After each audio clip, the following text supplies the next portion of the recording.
Halos mga 15. 15 years. Roon din siguro siya. Namatay, 2 taon na yun, nalako.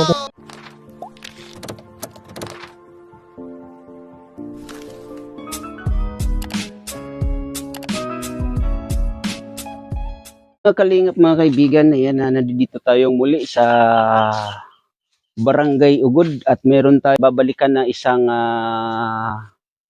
ginang at may nasagap tayo na balita at ayun nga, kaya binalikan natin para makumusta natin at alamin natin kung ano yung kanyang kwento muli at ano yung nabalitaan natin at makikimaritis tayo, mga kalingap, mga kaibigan.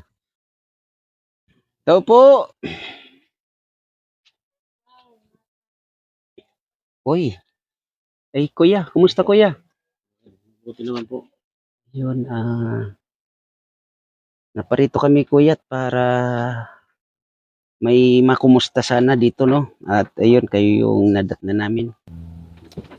Anong pangalan, kuya? GR. GR. Ilang taon na si Kuya GR? 48 po. 48. Kaya pakisuot, kuya. Ipitin lang natin.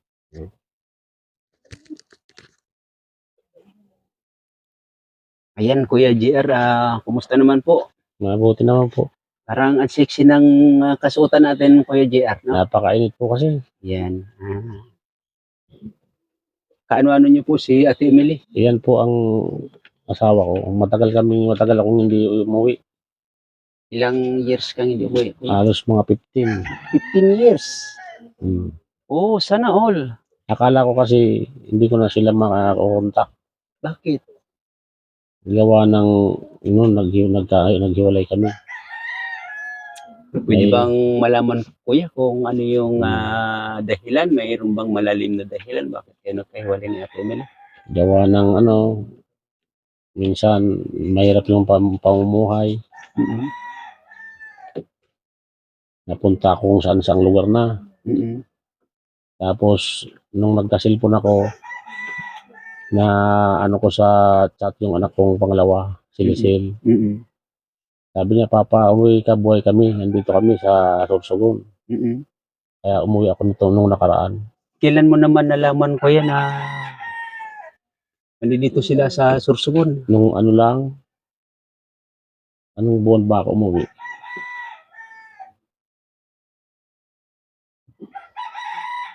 Nung July. July, okay. July 12. Okay. So, ibig sabihin, kuya, 15 years kayong nagkahiwalay ni Ate Emily. Pwede mo bang may kwento sa akin yung mga dahilan? Yung unang-una, yung pagkakalayo ninyo at nung kayo'y nagkalayo na, ano yung, siyempre, hindi naman natin pwede na walang kwento, di ba? Baka pwedeng mabigyan mo ko ng... Nagkaroon ng konting pagtatalo. Hanggang sa hiwalay. Tapos noon isang beses sinatid niya yung mga anak ko. Tapos wala naman ako sa bahay. Yung pagdating ko nandun yung 2 kong lalaking anak. Hanggang sa mapunta kami ng Calawag, Quezon. Naging anak buhay ko pag-uuling. Napakahirap mag-uling. Araw-gabi, hindi po pwedeng tulugan. Tapos napunta ako ng Masbate, sumama ako sa Palakaya. Naglalaot kami. Tapos sumama ako sa pagkukupra ng nyug. Yung pag-uurnal, nagbubuhat ng kupra, may tawid lang sa tulay, sa Kulgante. Tapos nag-contraction din ako. May nagkaroon din ako ng kasintahan, kaso lang matanda na rin. Ngayon, pumayag naman na umuwi na ako dito. Kasi isa lang naman ang anak niya. May anak kayo doon, kuya? Wala. Okay. Ilang years kayo hindi nagsama nun? 2 lang. 2 years. May sakit din kasi yun, hirap din sa buhay. Okay. Nung before ka nang umuwi dito, kuya, sa inyo, ano yung nabalitaan mo kay Ate Emily? Dito yung mga anak ko, tapos ito nga, panganay ko may sakit. Kaya pilit akong pinauwi ng ng iba kong anak. Mm. So talagang ang mga anak ni Ate Emily ay sa inyong dalawa. Mm. Kayo talaga ang magulang ng mga bata. Oo. Okay. Si Ate Emily, siya yung unang asawa mo. Hmm. Tapos nagkahiwalay kayo ng 15 years. Nagkahiwalay ng matagal na panahon. Matagal na panahon. Pupunta siya sa amin nung hindi naman niya ako madatnan hanggang sa namatay na ang mama ko. Kasi kasama ko ang mama ko sa Quezon Province. Mm. Ang nadadatnan niya doon yung mga tita-tito ko lang. Hindi naman nila maituro kung nasaan ako. Kasi ako pag umalis ako, hindi ako nagpapaalam sa mga tita-tito ko. Okay. Dahil hindi naman ako umasa sa kanila, nahiya ako. So, magandang at Kuya, ano pangalan mo ulit, Kuya? JR. Kuya JR, no? 15 years na nagkahiwalay dahil sa dahilan na sabi mo konting Mga tampuhan. tampuhan, nagkahiwalay kayo ng ganun katagal. Hmm. Buti si Ate Emily sa loob ng 15 years na hindi kayo nagkasama, hindi naman siya nag-asawa or kumbaga nagkaroon ng ibang karelasyon. Nagkaroon din siguro siya. Pero hindi ko naman na inosisya kasi matagal kasi kami Tama yun, Kuya. Mm. Tama. So sa ngayon, Kuya, na nandito ka, nakapiling mo muli si Ate Emily at ang inyong mga anak, ano yung may bagong plano ba, Kuya, para sa inyong pamilya na ito Meron. ngayon, buo na kayo? Anak ako, hindi na tayo magkahiwalay pati yung mga bata. Kasi malalaki na rin yung mga apo namin. Ito, hanap buhay, nagluluto ng kakanin. Minsan naman, nakaka-extra dyan kung may kumukuhang magpatrabaho, pero madalang. Napakamura nga, 300 lang ang araw. Sa ngayon, Kuya, ano yung pinagkakaabalahan mo na trabaho, Kuya? Dito, tumutulong ako sa kanya ng pagluluto ng naglilimbok. Kakanin, yung mga kakanin. Tapos nangangahoy, at kung bibili pa ng kahoy, wala na. Oo, tama. Kaya tiyaga na lang mamulot o manguha ng Oo. kahoy sa gubat. Ate Emily, okay ka lang? Okay. Bakit? Bakit okay ka lang, Ate Emily? Bagong gising. Bagong gising? So, yun nga, Ate Emily, di ko inaasahan na madadatnan ko dito si Kuya. Siya ba yung kinukwento mo nung bago tayo nagkausap dati or na natagpuan kita dito na may nagturo sa'yo dito na ganito yung sitwasyon ninyo, na kailangan nyo rin ng tulong, diba? Kaya pinuntahan kita nung time na yon. At yung kwento mo nga ay yung asawa ay matagal na kayong walang komunikasyon, tama? Siya ba yun? Siya. Yung kininto ko sa'yo nung nagpunta ka dito. Paano napauwi mo si Kuya? Huwag kang mag-alala, ate. Pag magkwento ka, di malalaman to ni Kuya. Kasi kumuha ng tubig. Sige lang. Na yan, nung pumunta ka rito, tapos kinabukasan, tumawag yan dahil kinausap ng anak niya. Kaya dun kami nagkausap ulit na pinapauwi siya ng mga bata. Pero napanood niya rin yung inano mo ko dito. Yung na-upload na pag-vlog ko sa iyo. Oo. Tapos nagtanong siya. Sabi ko, meron din dito tawag dito, nagpunta ako. Hindi naikwento ko ganito, na matagal na akong walang asawa. Nagkaroon din ako pero madaling namatay. 2 taon. So nagkaroon ka ng karelasyon din nung kasalukuyan si Kuya wala dito at hindi kayo Yung ngayon alam lang, kung ano. bago lang. Bago lang. 2023. Namatay yun? Namatay, 2 Bakit taon. pinatay? Na nalason sa inuman. Bakit? Sino naglason? Hindi ko alam. Okay. Sorry, akala ko. Sin mga kalinga pa, medyo na nakikimarites lang muna tayo, no? Sin, Ate Emily,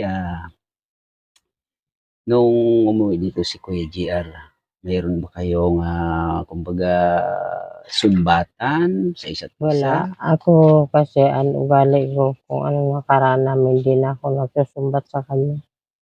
Dahil mga matanda na itong mga anak ko, kaya wala kami almost 7 years old pa lang yung panganay ko. Mm. Tapos ngayon lang kami nagkabalikan. Kung akong tatanungin noon, ayaw ko na. Pero kundi alang-alang sa mga anak ko, kaya tinanggap ko ulit siya. Kaya nandito siya sa akin ngayon. Tinutulungan niya ako. Anong oras siyang dumating nung time na yun, ate? Mga 10 ng umaga. 10 ng umaga. So, puyat siya kasi galing sa biyahe, pagod. Si ikaw naman, puyat din kasi nagluto ka ng iyong mga paninda. Galing sa Galing ka sa tinda. pagtinda. So, pagod kayo parehas. Hmm.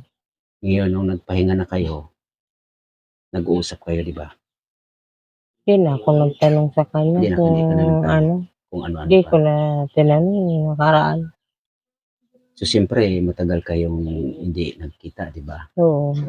So, siyempre, may mga yung init ng panahon parang baliwala lang. Hindi na ako na talaga nagtanong sa kanya. Hindi, kung wag mong ililinis ate yung tanong ko.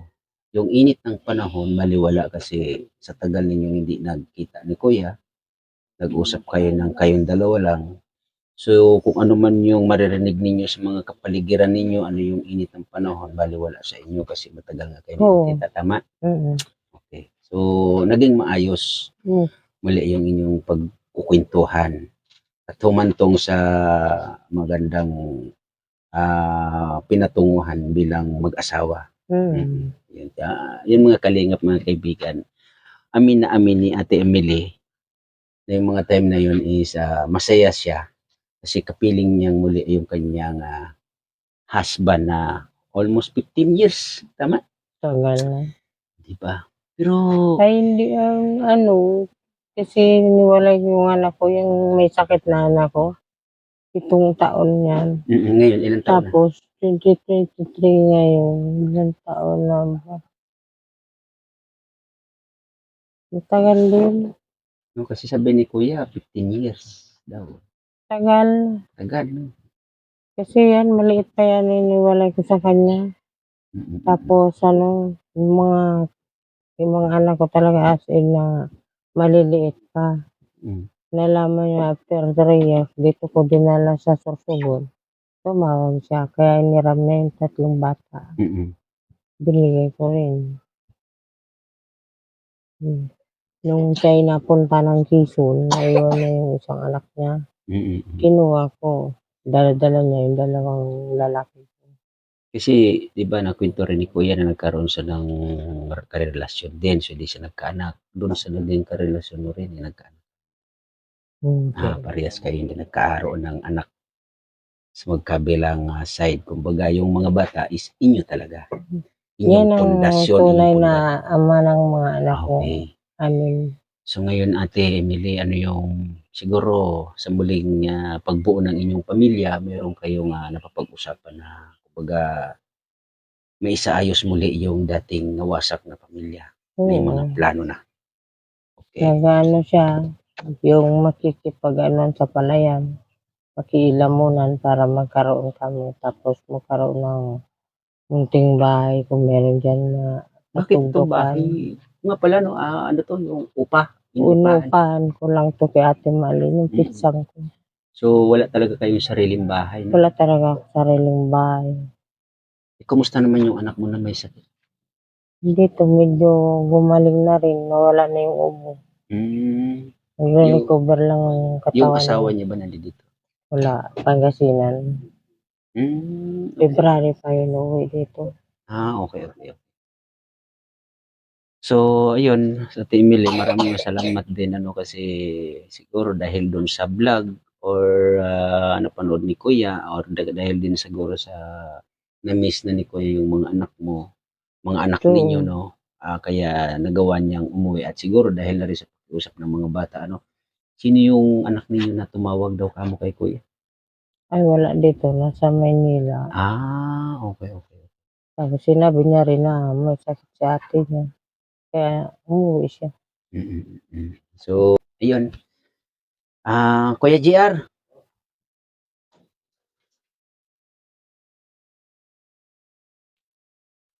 Ayan, Ate Emily. May bigas dito. Ayan, open yan.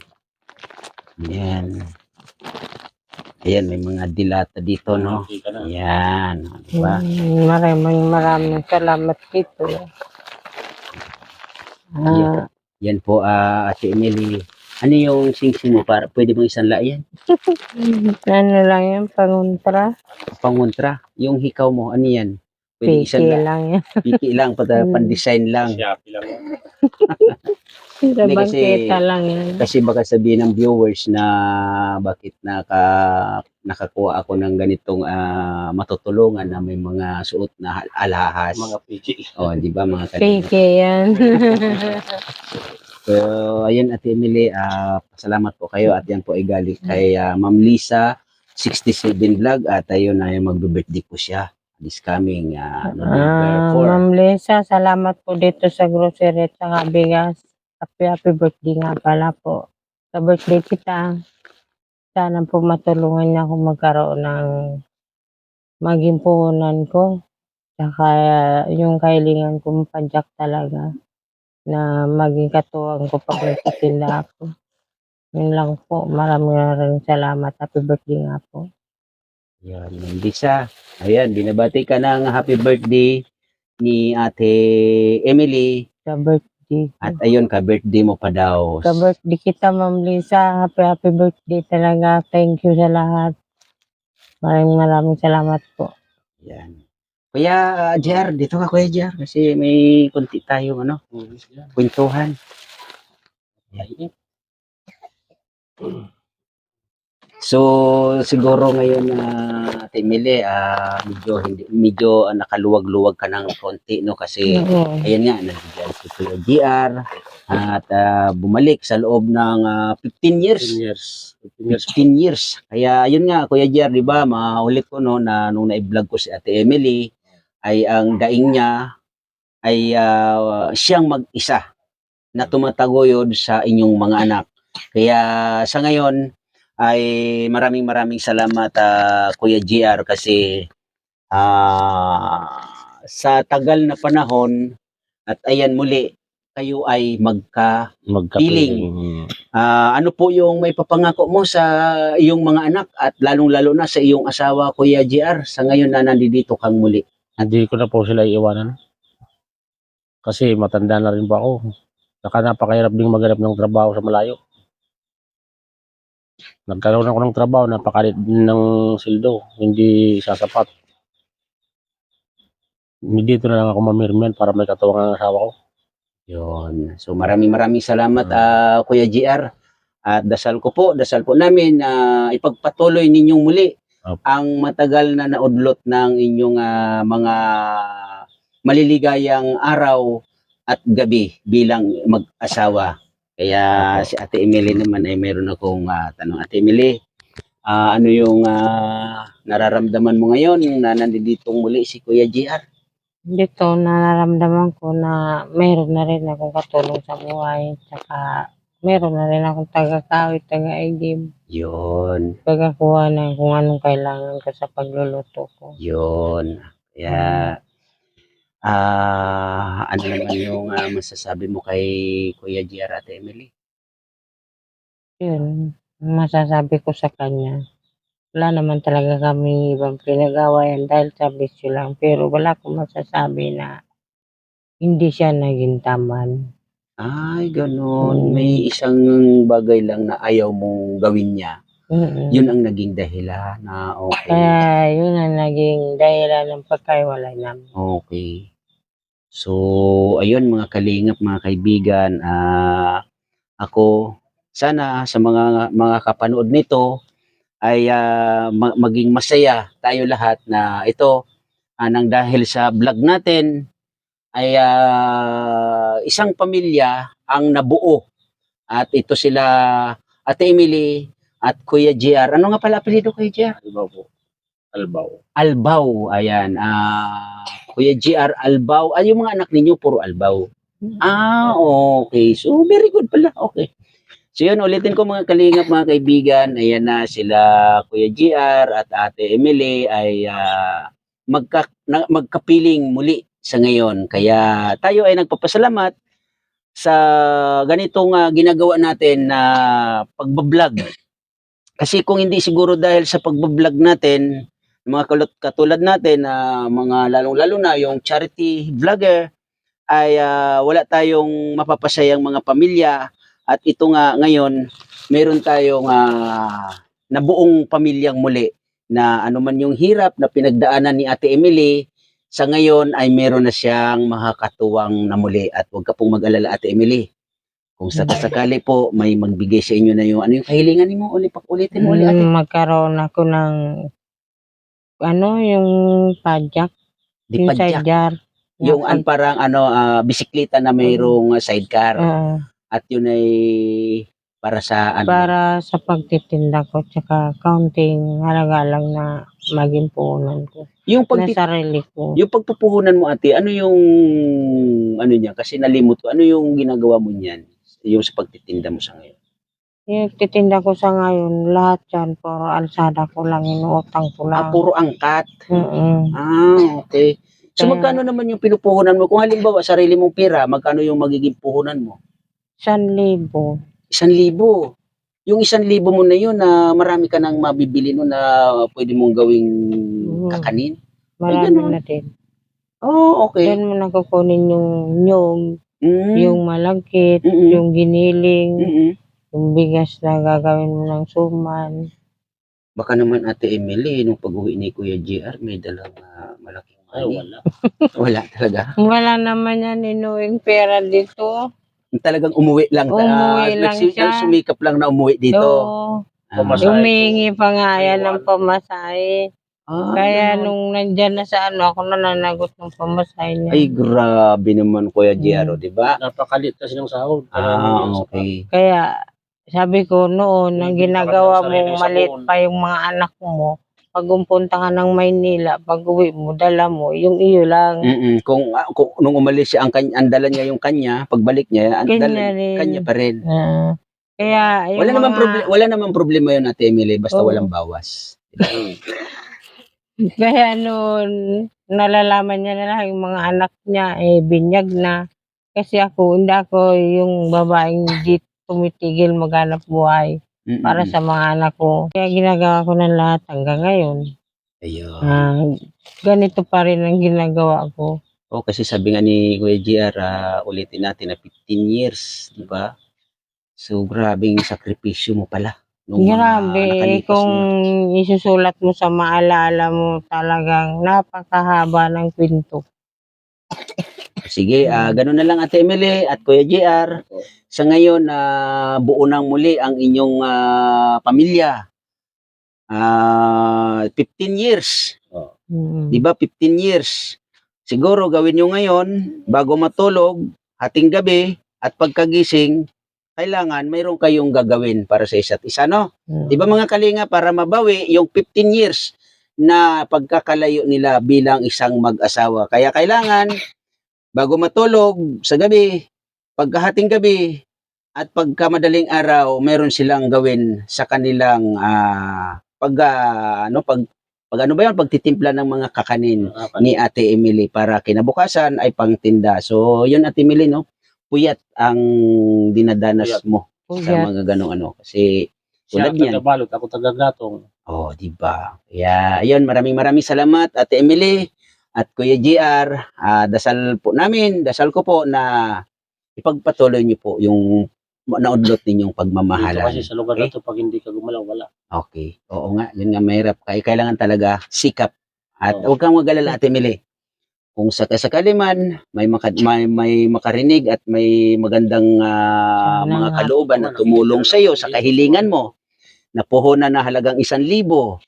Kahit siguro yung puhunan na halagang 1,000, kung yun ang makarating sa iyo, malungkot ka pa ba? Okay na yun po, Okay na. kung yun talaga. Di ba? Sa 1,000 na puhunan mo, siguro naman, baka sa pagbalik naming muli dito, yung 1,000 maging 10,000 na, di ba? Baka nang dahil dun sa 1,000 sa kasakali, mabili mo yung hinihingi mo o hinahangad mo na ano ba yun? Dipadyak. Pero ganun pa man, kung sa kasakali, pati doon sa dipadyak, kung may tumulong sa iyo, huwag kang mag-alala, Ate Emily at Kuya GR, yan po ay makakarating sa iyo, no? So, Ate Emily, Kuya GR, maraming salamat sa pagbahagi ng kwento. Maraming salamat din po, Ma'am Yan. Lisa. Happy birthday nga po, kabirthday kita. Ayun. Oh. Thank you sa lahat. Okay. So, again, Salamat. thank you, Ate Emily at Kuya GR. Bye-bye. Bye-bye. So, ayun mga kalingap, mga kaibigan, pauwi na tayong muli. Yan, at ayun na masaya na yung unang vlog natin kay Ate Emily ay ganun yung kanyang kwento, yung asawa niya ay matagal na hindi nagpakita. Kaya ngayon, naging masaya siya at buo ng muli yung kanilang pamilya at may makakatulong na siya sa kanyang hanap buhay na dati-rati ay mag-isa siya. Sa ngayon, ay may kaagapay na siya. So, mga kalingap, mga kaibigan, maraming salamat at lalong-lalo na po kay Ma'am Lisa 67 Vlog. Maraming salamat po, Ma'am Lisa. At ayan, support po natin Lisa 67 Vlog, Lani Wonder Woman, Chonila Reyes, Tita Eman Farm Channel, Irene Pahoyo, Mel Lapitan Hong Kong, at support din po natin Mama Sinya Vlog, OFW Angel, Jessa Mix Vlog, Dilabs Official. At wag po natin kakalimutan lagi i-support Bal Santos Matubang, Ate Edna Vlogs, Kalinga Prab, at ang ating mga kasamahan dito sa ating landing pad sa Pilar, Kalinga Pusi, at Mara 77 Vlog. At sa landing pad naman po ng Gumaka, support po natin Pastor J. Morillo at ang kanyang deputy, Kalingap Lydia, kasama niya sa sina Bilyonis TV. Ayun, maraming salamat, Idol Bayona TV, at thank you sa tulong na naipadala mo, malaking tulong po sa akin. Support natin Bayona TV, Mami Jo TV, Kuya Potpot, at Katangay PLC. So mga kalingap, mga kaibigan, hanggang dito na lang po muna. At ayun, support din po natin Kindred TV Official, Rich Vlog, Maria Cosinira. So mga kalingap, mga kaibigan, maraming salamat and bye-bye. God bless you all.